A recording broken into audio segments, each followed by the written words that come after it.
All right, welcome everybody to our 8th episode of the Marshall Way Network. We're glad you're here on this Friday night. I don't know about you guys, but here in Branson, Missouri, it's been gully washing and raining, so our internet is a little sporadic, but we're hoping that it sticks out or sticks in so that we can continue the episode today.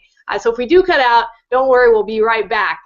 So we're going to start off here with our topic. So that the biggest thing is we are focused today on empowering words and actions, and then tips to inspire others to do their best. And for me, empowerment is such a very strong, positive word. And Marshall Way is all about helping others to be better people. Whether you're a martial artist or you're not, you're just jumping on here to learn about how to inspire other people with your words, then I want to encourage you to look at the word empower.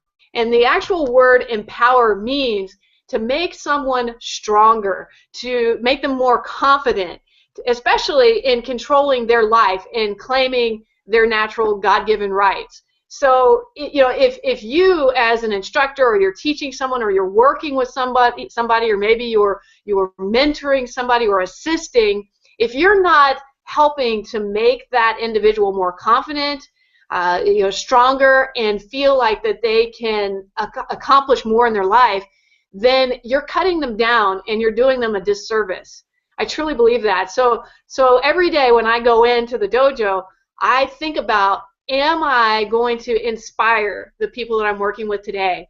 And I may not, be on my top game when I first arrive, but shortly after I get there, I put in my mind, no matter how hard my day's been earlier, I put in my mind that my goal, my whole vision for being a teacher and instructor is to inspire and empower others to have a better life.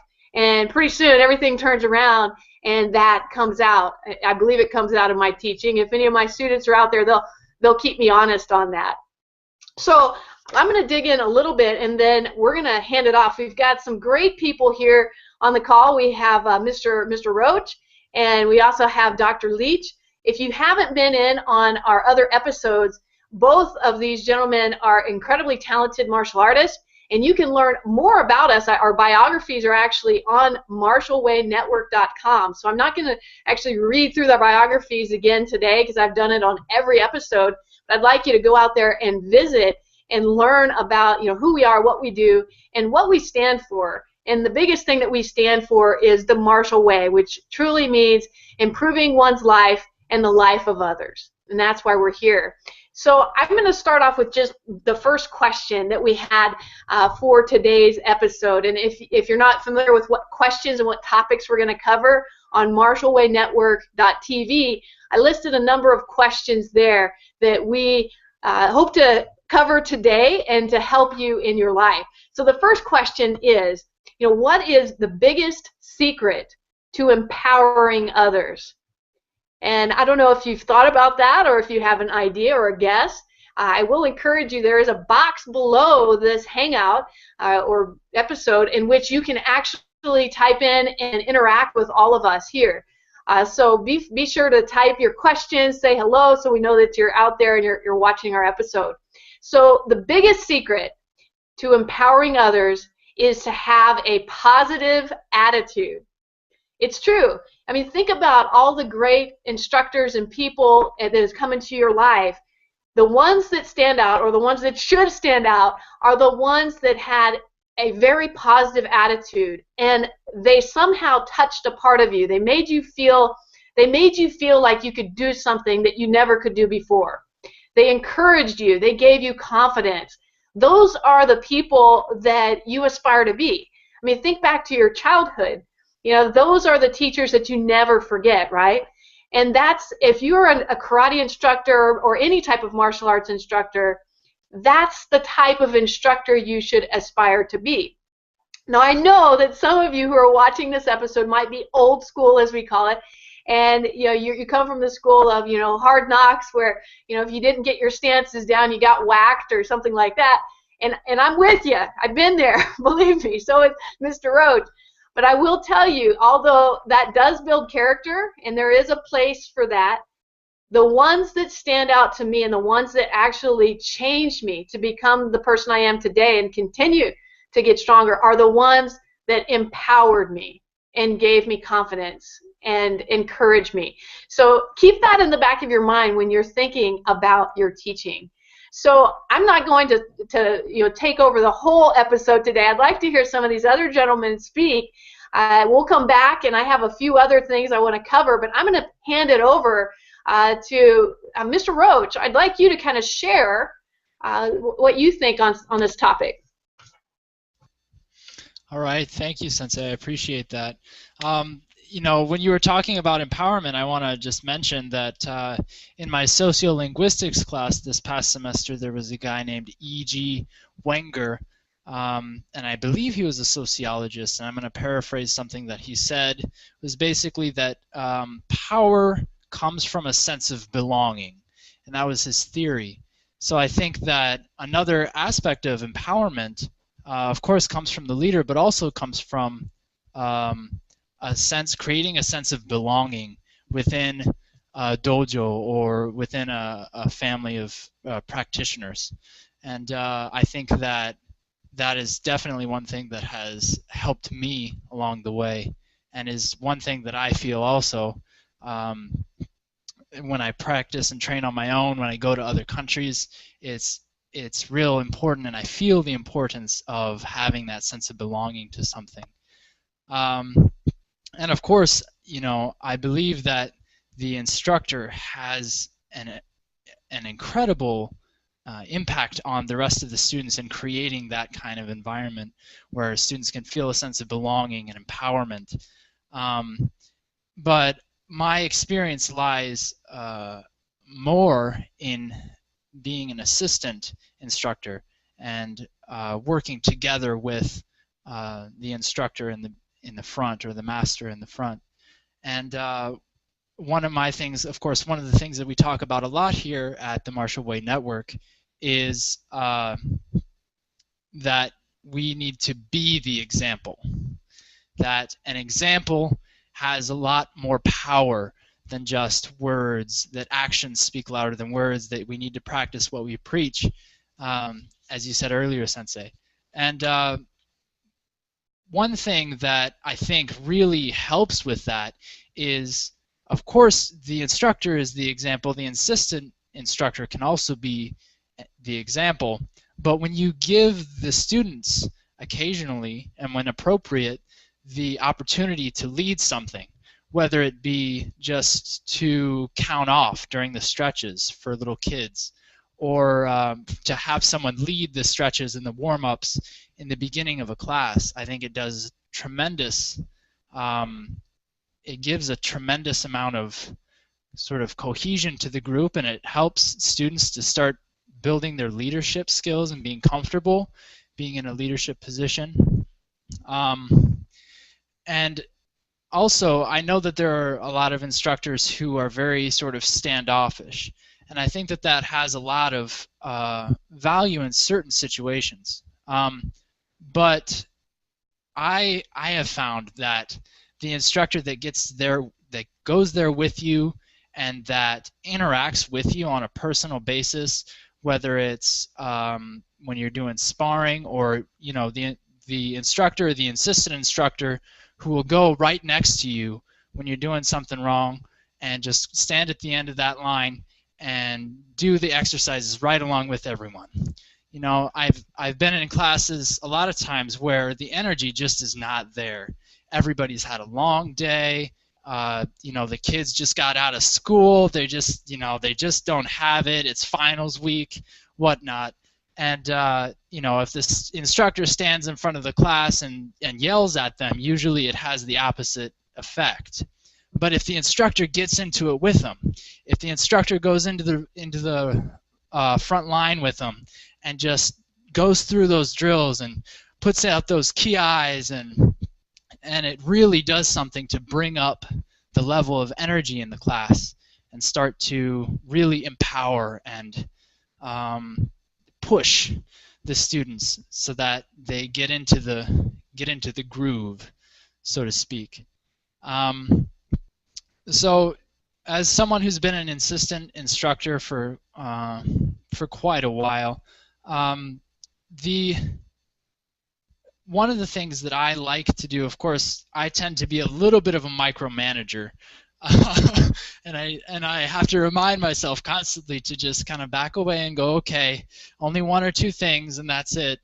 But one of the things that I've noticed is that, especially with kids, they're always looking, always watching for who can I look at, who can I watch that I want to be like. Who they're always looking for that example. Adults are perhaps a little bit different. They have their own goals. They kind of have their own vision a little bit more. And when kids come in, they tend to be looking a little bit more for, okay, what is this exactly? What kind of person do I want to be? And so they'll be looking a lot of times at other kids in the class.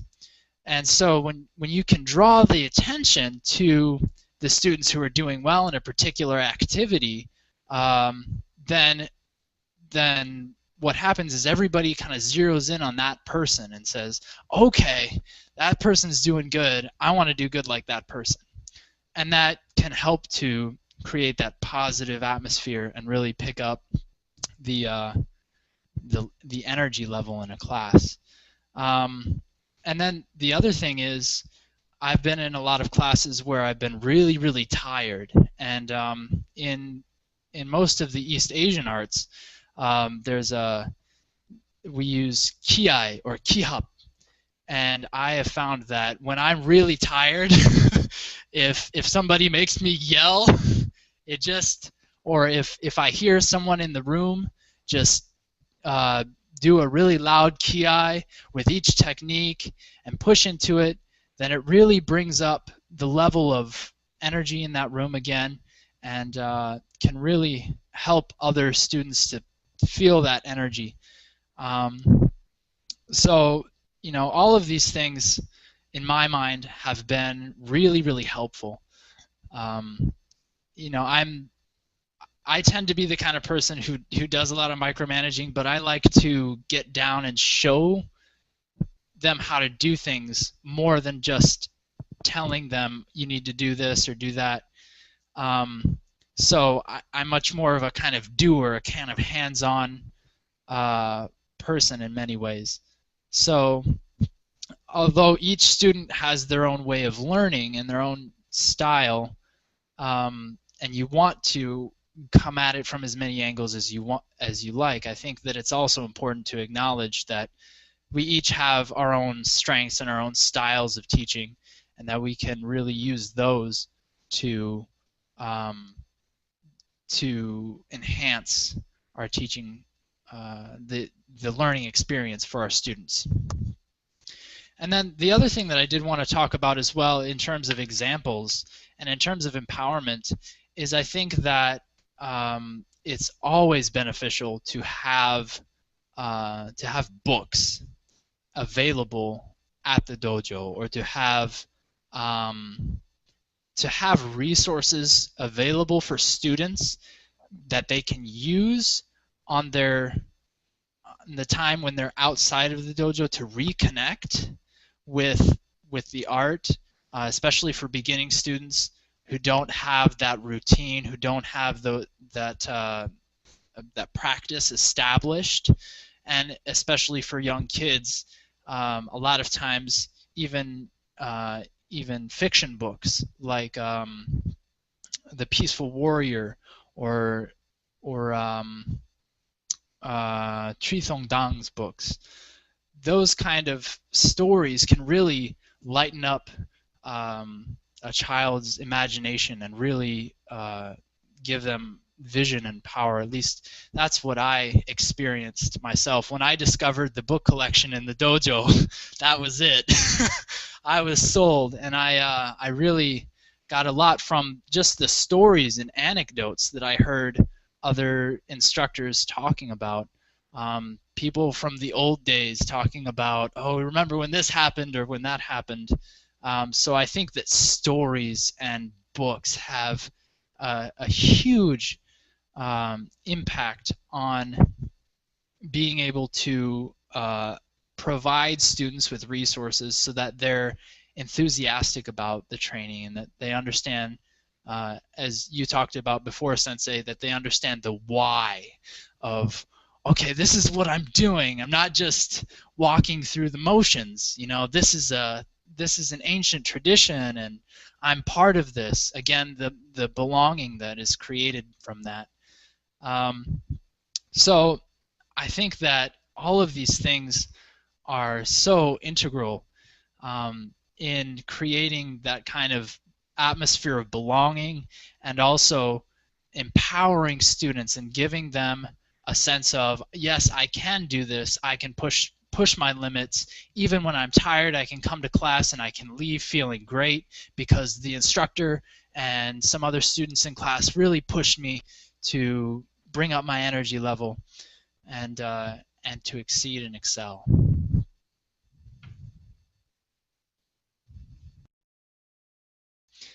I believe we're moving on to Hanshi here.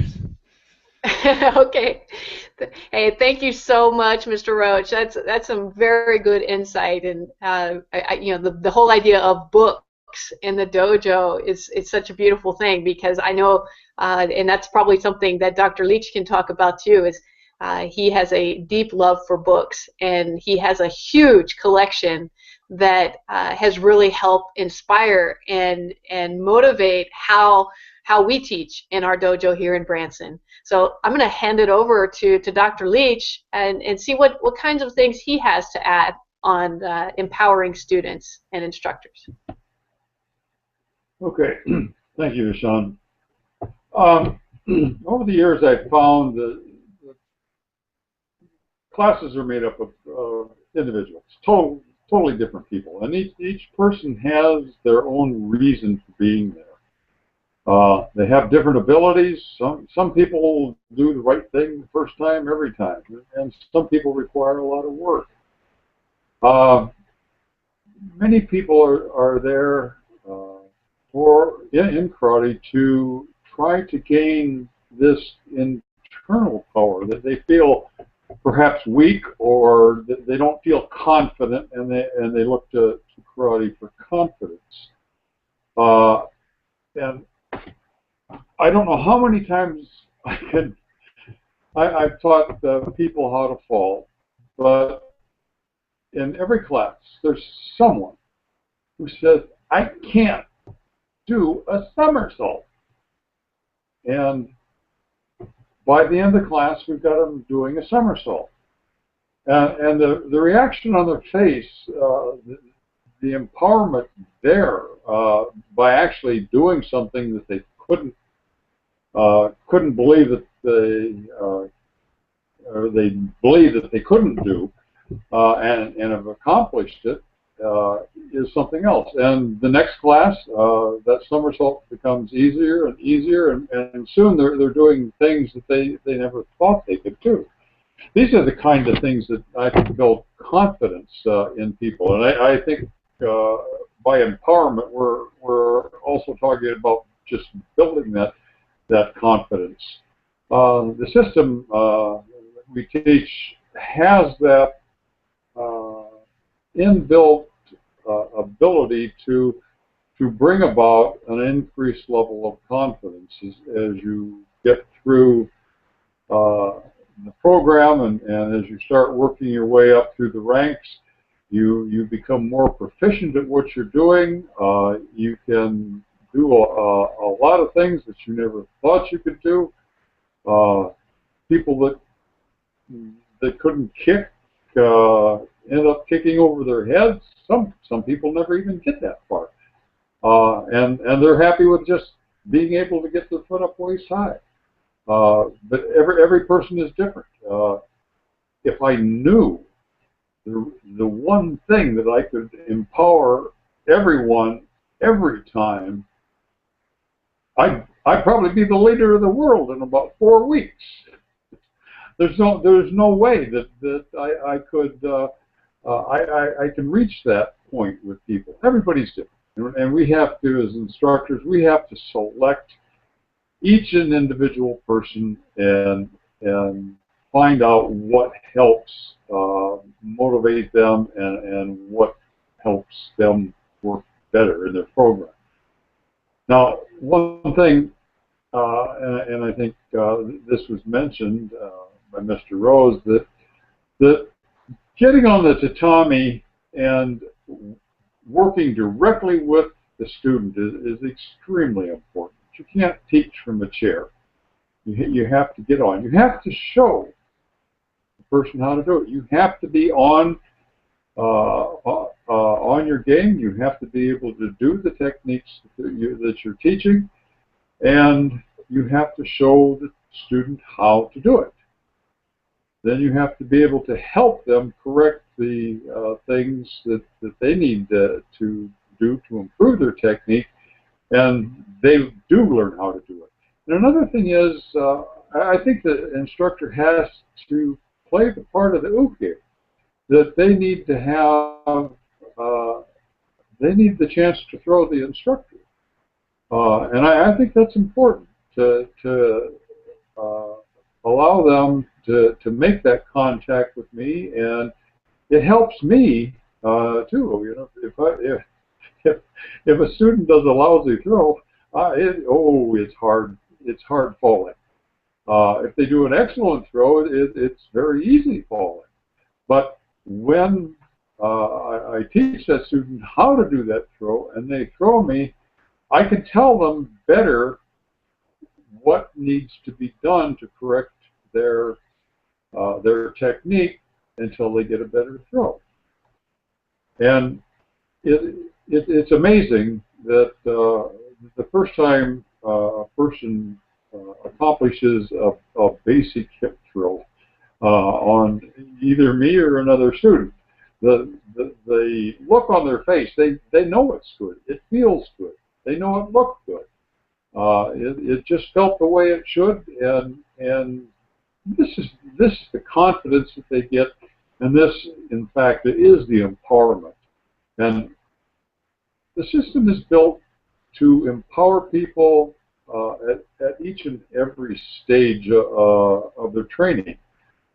Each level has its, we've talked about before, goals and things, and the goals are important. But reaching these goals also is a form of personal empowerment, because as they accomplish these things, the things that they looked at, our whole system is written down, so we give them the information they have to do, and they look at that and they say, you know, I'm never going to be able to do that. But they can, and they do, and we teach them, and they progress, and as they do progress, they start to get this confidence and working with each other. I think classes and groups of people tend to feed off of each other's confidence and empowerment as well. I've seen large groups of people stay with it and stay together. They start together, they stay together, they move through the system together because they work well together, and they empower each other.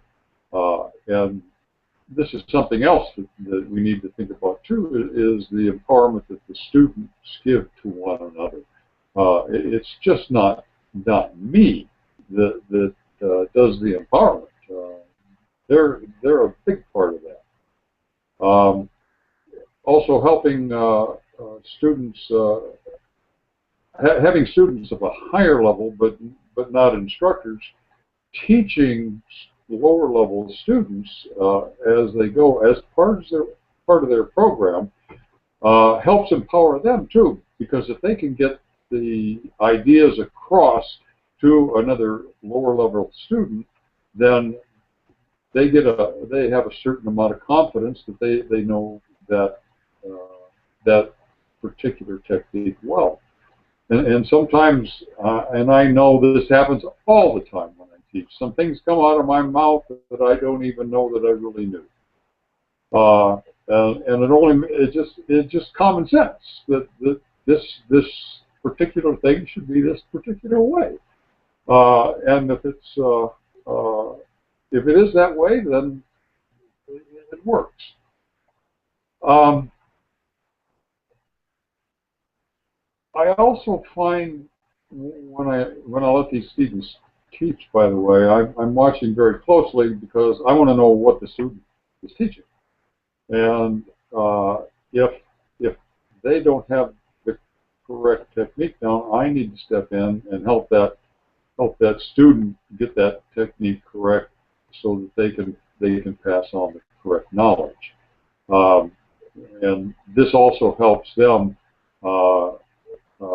fill in some of the gaps that they have in a particular given technique. And it gives them a better understanding, and when they come out with a better understanding, they come out with more confidence and they come out more empowered. So I'll turn it back to you, Sensei Boric, and we can move from there. All right. Thank you. Thank you, Master Leach. That was really good, and I appreciate the insight that you give from your experience and in helping others so that they can be the next legacy of instructors. I think that's so powerful because when you think about it, as a martial arts instructor, you literally are helping the next generation of martial artists to become teachers. So, if you are doing a disservice by disrespecting your students or treating them, like a drill sergeant, then you may be producing an entirely different generation of martial artists that may not be the best thing. So you have to really watch your words. And I wanted to kind of dive into that now, and that is, what are some words that you should be eliminating from your vocabulary when you're teaching? All right, there actually are words that you should not use, and I'll give you an example. The word wrong. How many times have you seen a student have the opposite leg forward or the opposite arm forward, or they're doing something in there and it's not how you would like it to be done? Rather than saying something like wrong leg or wrong arm, which is a negative word, that you're telling them they're doing it wrong. That's negative. Change that. One simple word change can mean the world of difference. So instead, change the word to the word switch. So instead of saying wrong leg, just say switch legs. Notice the difference. Notice the difference in just that tone. When you hear switch legs, it doesn't mean you're wrong. It just means, hey, I need to switch legs. So, if you're saying the word wrong right now, I encourage you to change that. The other one is the word don't. When I hear the word don't, I think of, my mother or my father as a young child saying, don't do that, if you're getting in trouble for something, right? I don't know if that brings up that feeling in anyone else, but I try not to use the word don't. Rather, I'll say, try it this way, look at it this way. Or, hey, let me show you something. Isn't that a little more positive than saying don't do that? I think it is. Another word, and this is more for students themselves, although I've heard some instructors say this as well, is the word can't or cannot. Can't to me is a bad word. It's a four-letter word. I mean, I really, you can ask any one of my students because they know that if they say the word can't, I'm on them like a hot poker, okay? Because to me, can't, not only is it a negative word, but it also basically shuts your mind down. When you use the word can't, you have just told your entire body that you physically cannot do it, okay? And there's a quote that I've heard that I thought was really good. It says, if you think you can, you can. If you think you can't, think again. And I don't know who actually said the quote, otherwise I would tell you that, but look that one up. I'm sure you can find where it originally came from. But it's so true. Your mind, and all of you who've been in the martial arts for a while, you know this, that it all starts right here, between the ears, right? All of your success in the martial arts comes from your mental motivation and your belief that you can truly do something. Your body may not be there yet. You may want to do a front flip with a back flying kick, but your body may not be there yet, but your mind is there.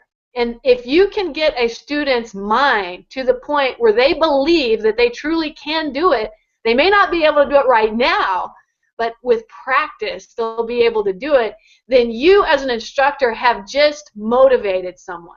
You have motivated them to have the greatest thing, and that's belief and hope and desire that they can do it. Okay, so those are just a few words and how you can flip them around. And so what should you do if you hear the word can't? I tell my students all the time, I say, we do not use the word can't. We use the word show me, teach me, I don't know how, or I won't. And I tell them if you use the word won't, then you need to turn around and exit my dojo. Because that tells me that you're in the wrong place and this isn't for you. Because I want students that are willing to learn, and that's really the main part of being a good student in anything, not just the martial arts, is a willingness to learn. And if you have that willingness to learn, and that comes from humility and realizing you don't know it all, you can be taught literally anything. So I also want to give you a few phrases. So I gave you a few words to eliminate and another word that you could use or phrase you can use. I want to give you some phrases that are empowering. These are phrases that you can use every day in your practice that'll help motivate just about anyone. Okay? The first one is very powerful, and that is, I believe in you. I mean, when you have somebody that's discouraged in class, they're just not getting it, maybe they had a hard day, you go up to them and say, I believe in you. And look them in the eye and really mean it. And you would be surprised at how much that lights up somebody's eyes when they realize that somebody believes in them, because they may have lost belief in themselves on whether or not they can do something. But if you, as their instructor or an assistant, can come up and give them a big smile and say, I believe in you. You can do this. Now you've just empowered that person and you've given them a little bit of hope so that they can take the next step and continue in their training. All right, here's another one that really helps, and that is, how many times have you heard somebody who said, maybe they have a bellyache when they come to class, or maybe they're sore from a really hard workout, and they're like, oh, this is really hurting me, and they're complaining. If you get somebody who's a complainer, this is a phrase that I like to use that works every time, and that is, you say, I like how you come to class even when you're not at 100%. And just by saying that simple phrase, all of a sudden it's like a light bulb comes on and they realize, oh wow, Sensei thinks it's awesome that I'm motivated to come to class even when I'm not all the way there. And instead of commiserating with them, because that's our human nature, if somebody says, they're hurt, or they don't feel good, or whatever excuse they make for that day, if you say, oh well, I'm sorry about that, if you say something like that, it's kind of flippant and it kind of gives them permission to keep complaining. Whereas on the other hand, if you say, I like how you, fill in the blank. I like how you keep going and you keep pushing through even when it's hard. I like how you show up for class even when you didn't want to be here. I like how you encourage that other student in class by being here today. You can fill in the blank with whatever you want. Another one that is also motivating is if you have somebody that maybe hasn't really accomplished what you would like for them to accomplish for the day, you might find one small thing that they are doing right, and look at that and then give them a compliment and start it off with, you always work so hard. Just use the word you always, and it has to be followed by something positive. So you might say, you always stretch really well, or you always ki-ai really loud. I like that about you. Or you always show up to class on time. Whatever it is that's positive. And by doing that, what you're doing is you're giving them something positive that maybe they didn't realize that they did well, and you just showed them that they always do that, and you've noticed it. And now you've encouraged them and you've empowered them to keep going and doing more of that positive behavior versus the negative behavior that they may have been doing earlier. Okay, so these are just a few phrases that can be really magical when you start incorporating them into your teaching and into your assisting. All right, and I saw Mr. Rose there, and then he jumped off, so I don't know if he lost his connection or not. I was going to invite him on here. While we're waiting, I want to give you a few others, and that is a lot of times you'll have like one student who's on their game, and they're like really motivated in class, and like everybody else, or it appears that way, everybody else is just kind of him-ha. You know, maybe they're just not on their game that day. What I like to do is, rather than, you know, tell everybody, come on, let's count, or come on, get motivated, and be that cheerleader, I pick out the one that's doing right, and I'll compliment them in front of everybody. Like if somebody's counting really well, like they're holding the cadence, they're counting, they're key-eyeing, I'll say, great counting, Joey, or, you know, what, I'm just making up a name. Great counting, or great counting, Mr. Rose, or way to do exercises, you know, Mr. Leach, or Dr. Leach, you know, way to influence other people, Mr. Roach. And so now you've got, you know, motivation, because the other students see that and they hear that, and so then it's like, again, it's like magic. All the other students start counting right away after I compliment somebody else, and so it's really neat how that works.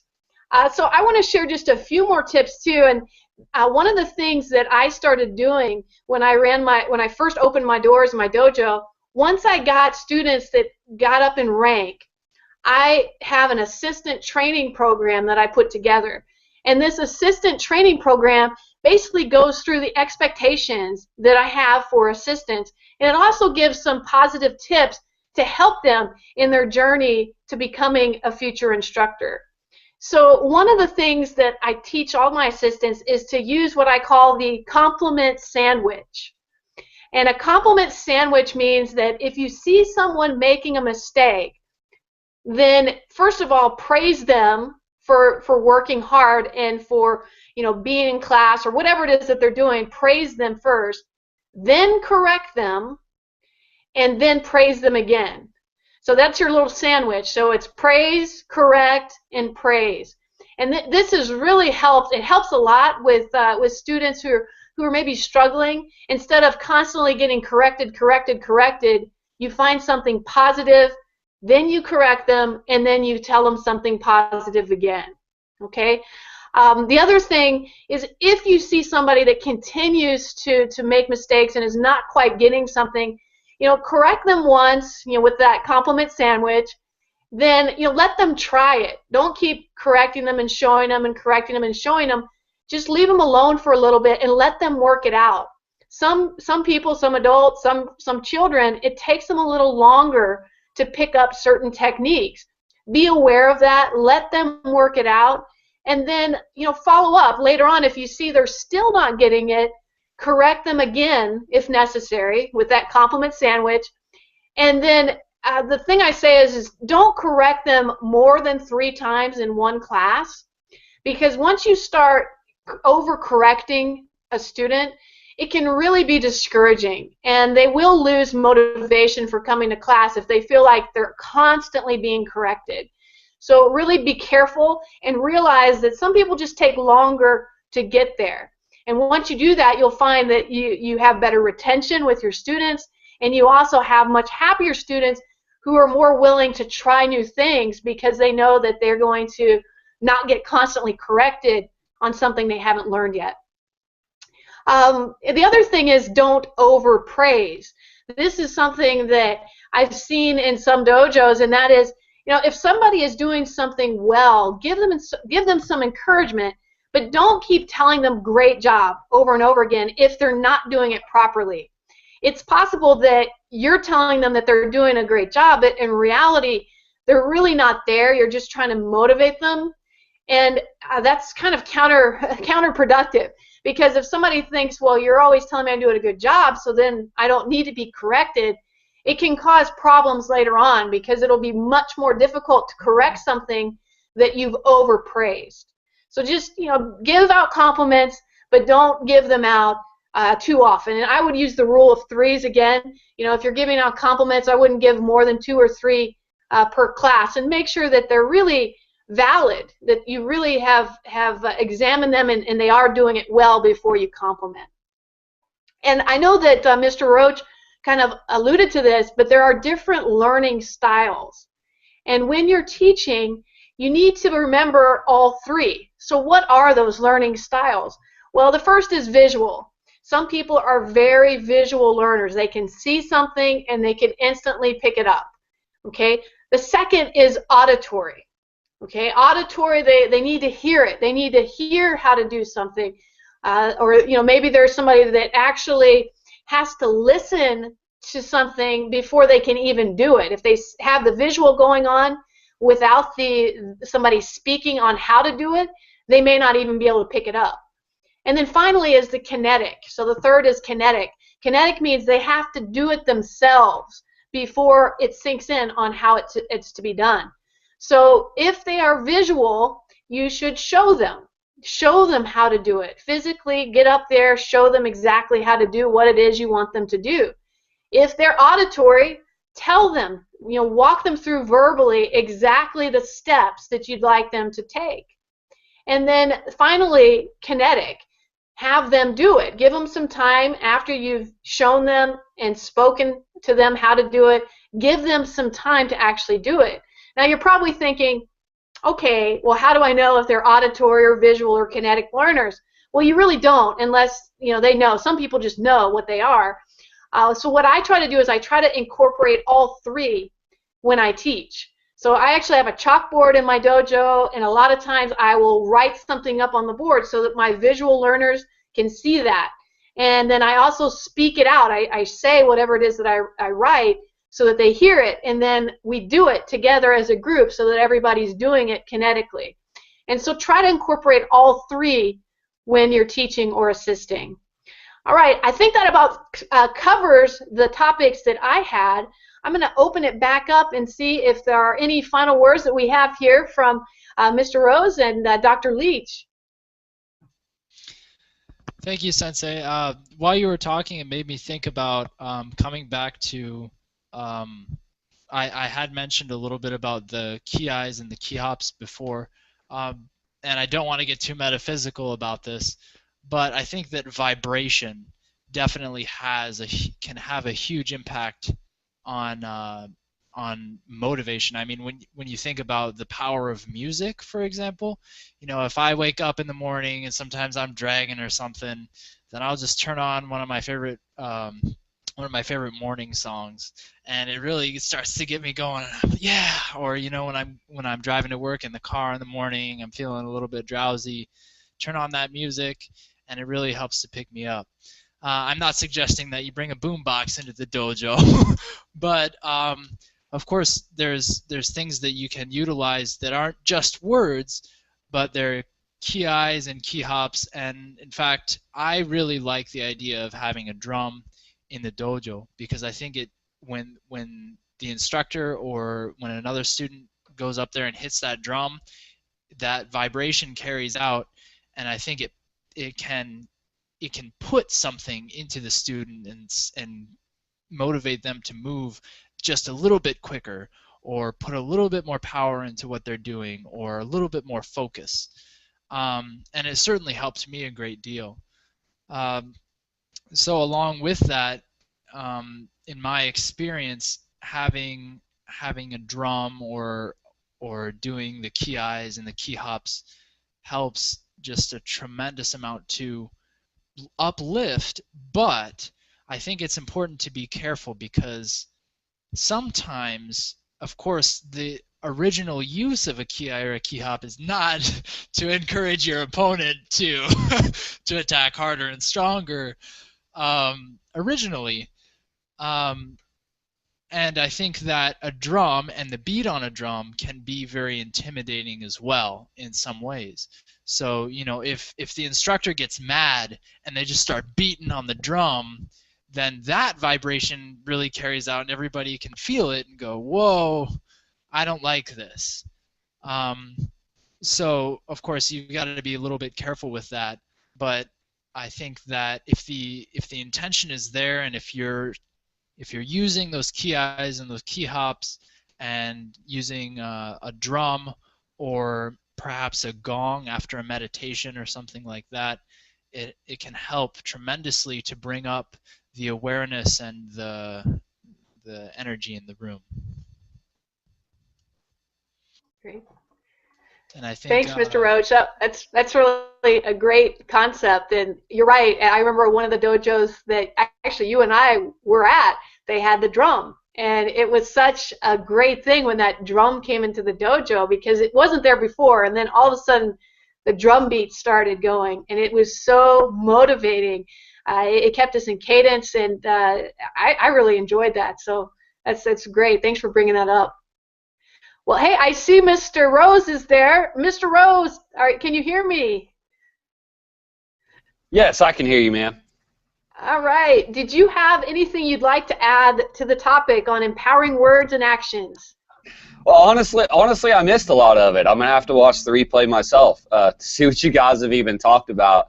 But I got a little bit off of when I got on earlier, and if my phone happens to die again, I'm sorry. I may not make it back. But I'll try to throw this out there. You guys both, I listened to Dr. Leach and you, Ms. Borch. You guys both mentioned legacy. Legacy is something I've always found very important. And when I first started out, and I mention that to people, sometimes they say, well, what, you want your name on some big organization or something like that. And I said, no, it's not like that. It's not about me. It's a legacy of a way of life that can pass through me. That's actually what's important to me as far as being a teacher. So as part of that, we're one of those schools. We have it's not like quite like a lot of them I've seen before, but we use what we call a leadership program, and in reality, it's not really a separate class. We have a class time set up that anybody can come to that we call leadership. That's kind of a time where we let some of our higher ranked students, more than in regular class, kind of take control and lead drills, and we find it helps with anxiety and lots of other things like that. Plus, there's nothing quite like having to teach a technique to somebody else to really start to understand all the little inner workings about it and what you have to do different with somebody taller than you or somebody shorter than you or whatever the case is in some instances. So we use this within this leadership program, and we kind of do a assistant instructor program and stuff like that too. And it doesn't cost any extra. It's just something that students that want to do it or that need it, sometimes I push some students into it,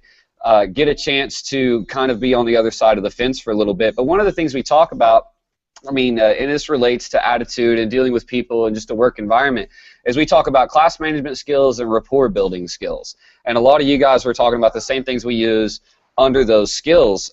So for example, reinforcing positive behavior. And I know that sounds like something you'd see in a parenting magazine, and true enough, but it works really, really well on the mat too, to not just be looking or saying something on something negative going on, but to be constantly praising the good behavior, the good voice, the good key ops, the good parts of techniques, this, that, and the other. And we always talk about that when dealing with other people, reinforcing positive behavior, and yet giving specific praise. That's another one we talk about. So when you do praise something, give very specific praise. That kind of leads into another one where we talk about positive correction rather than criticism. So how we talk about it is the sandwich concept.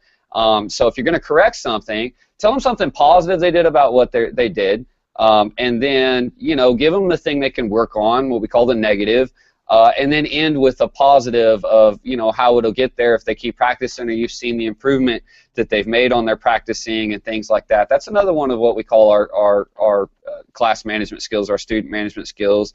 And I know Dr. Leach spoke on a subject that we call the concept of personal victory. He was talking about somersaults. I remember catching that part of the conversation and getting someone to do something as simple as that by the end of a class. But then let them feel like, and I see this a lot of time with instructors, is they'll kind of work with someone for a long time on something that may seem simple to them, and then when that person gets it, they're very excited, but the instructor's like, oh yeah, you finally got it. Let them be excited. Build that excitement with them. If you're excited for them, then they're going to be more excited for themselves, which goes into another one of our class management skills we talk about. As a teacher, you're the one that is setting the mood. You're setting the entire tone of the class and the students in front of you, whether that's one student or a group or the entire class. It's how you talk, how you act, and how you present yourself that sets the entire mood for everybody else within that class. And I know I didn't catch what you guys were talking about with drums and stuff, but we use music a lot in our classes. We generally don't have the quiet background too often unless we're doing some meditation things or something like that. But when we're doing our drills, we usually will have some music going. The idea behind all of these basically is to create a positive climate for people. People always are willing to try harder and work harder when they think they're doing well with something, and it's easier for a lot of people, even if they do let their ego get involved, to take correction when they still feel like they're doing something well. And those kind of things, using personal approach for those kind of things, like I think Ms. Borch mentioned making eye contact, saying things like, I believe in you, you know, and stuff like that. I think all those things are really, really, really important, and always giving feedback to students. And I talk about that with our assistants and stuff, and I say, or even any of our leadership people, I say, anytime you're with a partner, thank them, tell them what they did well, maybe help them with a little correction here and there or something like that, but always be willing to throw the compliments out there individually. So even if you're teaching a group, you know, don't let the fury of getting involved in teaching a group take away from your ability to walk over to one student in particular and say, hey, that was incredible. It's incredible where you came from and where you're going to. So we kind of do that as part of a special program for patches and assistant teaching things, stuff like that. The last thing I think I'll add to this is when you are teaching, and I think it just comes as a pet peeve of mine, when I was younger and different schools I would go into and schools I would look for when I was looking for something in particular in a school, I always looked for a teacher that was real. Let me put it that way. And I think we've all met those teachers who somehow put themselves as almost unrealistic in their skills and skill sets and things like that. And me personally, I always took the approach as a teacher of teaching with humility. And what I mean by that is, you know, I'm not afraid to mess up in front of my students. I'm not afraid to get beat by one of my students. That happens regularly, and in fact, it makes me very proud because it makes me feel like I'm doing something right with them. Don't be afraid to, you know, admit when you don't know something. If someone asks you a question, don't be afraid to admit you don't know it. Just say, I don't know, but I'm going to try to find some people who can tell me the answer to that. So you can both get the answer, because you're not growing as a teacher or as a student yourself if you're just, you know, making up answers or blowing hot air all the time, as if you know things that maybe you really don't know that well. So I always say, you know, when it comes to teaching, don't be afraid to, I'm not saying be hard on yourself, but don't be afraid to constantly be reevaluating your own skills, and don't be afraid to admit and see your own weaknesses and admit when there's something that you're not great at, but you're always working for it. And that can inspire that same working mentality in all of your students. If I tell I got students that can do things I can't, if I tell them, hey, you know, that's fantastic that you're doing that, and I know I just said can't. That's a bad word in my training facility too. I do understand I just said that, but I always like to say, you know, hey, I've been working on doing something like that too, and I may fall flat on my face, but I'll go out there and show them I can try it, and show them I'll try it too, and I'm not afraid to get out there and do it with them, even if it's something I don't know anything about. I've got some gymnasts in class that are always messing around with different things. They've actually taught me how to do a back handspring now. I'm really happy about that. But that way you can learn stuff from your students too. Your students got different backgrounds, some of them, and some of them are going to know other things. So again, teach with humility, you know, and don't be afraid to, you know, you talk about drill sergeant. You made the comment about the drill sergeant teacher a little while back. Yeah, every teacher has to be that way sometimes, but don't be afraid to every once in a while joke with your students too. I know some of the best classes I've ever taught were ones where I just opened up and I would allow myself to joke with my students even though we weren't supposed to be talking or whatever, you know, things like that, and you know, allow them to tease me and I'll tease them about it. All good-natured, but it builds a rapport, it builds a better connection with your students. They feel more closely connected to you when they can see you as being human as well, and they can see you trying and struggling and yes, occasionally failing the same way that they do on the floor. And then it makes them feel like you know maybe a little bit more about how they feel than they want to admit that you might know. So I feel like that's very important, and I talk to all my assistants and instructors and leadership people about that. You know, don't be too proud about your own skills. Never be too proud to back up and reevaluate yourself and your skill sets, and never be afraid to admit you don't know something. Never be afraid to admit you are wrong about something. I couldn't tell you how many times I said something in class, and I could have swore I had it, and then I find out otherwise. And I'll go up to the class, I'll say, hey, sorry guys, I may have given you some bad information. Let me retract that. And I think it's those kind of things that help build that rapport and build that respect with your students when they see you mess up and try to do the right thing and keep working at it, and they see you show your perseverance and stuff like that, then they're more likely to follow that. You know, that lead by example thing. So they're more likely to follow you in that way.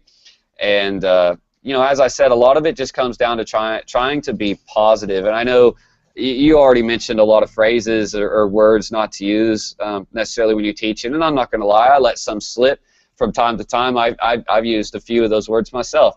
But, you know, just try to, I always say, if you're going to say something that has a negative connotation to it, at least try to say it in a joking manner or a lighthearted manner. But for the most part, always try to keep your corrections positive and keep everybody else upbeat and positive, and let them know when they fall that you have fallen too, and you're still not afraid to fall, trying new things for yourself. I had an interesting workout the other day where we had a under 6-year-old class. Not very many people showed up. So instead of really doing the whole class, we just had like 2 other people there. They started working on back bends and things like that. So I started working on stuff that I'd been working on at the same time they were doing that. And they actually, I started noticing without even any instruction, they were working harder just because I was there beside them working on something, and they were seeing me fall, and they were seeing me get back up and try it again, and so they kept doing the same thing. So I guess that's all I had to add. Sorry if I've kind of overlaid what someone else has already spoken about, and again, I'm sorry for being late. So I'll throw it back over to you, Mrs. Borch. Thank you, Mr. Rose. That was great. I really like what you said about, as an instructor, being willing to admit when you're wrong and that you made a mistake, because to me that shows a truly humble instructor, somebody who shows humility and honor, and that's what it's all about. And sometimes it can be hard to eat your own crow, you know, to realize that you really messed up and you did the technique wrong or you said something incorrectly, but it does make you stronger, and it shows that you're human, and people, students, can relate to human. They can't always relate to somebody who feels that they are, you know, above making mistakes. So, you know, laugh it off. And they, you know, they say that, you know, and I know there's a quote out there somewhere, and I'm going to butcher it, but there's a part of it that I really love, and that is, I think it actually came from Benjamin Franklin, and that is, you know that you're successful the day that you can have a good laugh at your mistakes. And I know I probably butchered it, but just to laugh at your own mistakes and to realize that you are human and that you are here to help inspire others, and pick yourself back up by your bootstraps and get out there and do the best you can every day. So I want to thank each one of you for being here today on the episode 8. And we actually have a big surprise for you. We're going to be doing another episode next Friday. We have a special guest, a capoeira instructor who's going to be, we're going to be interviewing him. So be sure to tune in next Friday, same time, same place, and you'll get to hear a little bit about the martial way as it is in the capoeira world. So join us then. Until next time, have a wonderful evening. Take care.